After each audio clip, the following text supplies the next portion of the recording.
respecte al tema que ens ocupa, és obvi que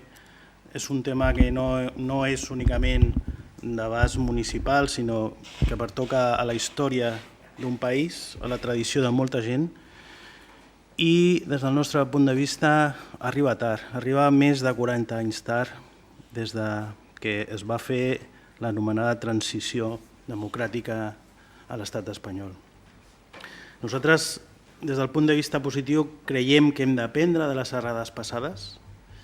que ha de ser una lliçó per a les noves generacions, per això s'ha d'explicar, reiterar i que entenguin el que va succeir en aquell moment. Crec que tenim com a administració pública l'obligació d'alguna manera ajudar a recuperar la tradició democràtica després de tants anys de dictadura cruel, que creiem que hem de ser d'alguna manera i tenim un camí per córrer des del punt de vista de garanties i valors democràtics encara molt important, i això ens ha d'ajudar a tots des de la dispersió ideològica, des de la confrontació política,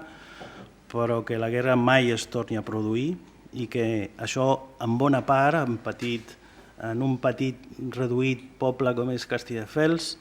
penso que ens toca d'una manera directa a nosaltres. Total recolzament a la moció, en aquest cas, i que no es torni mai a passar aquests aconteixements.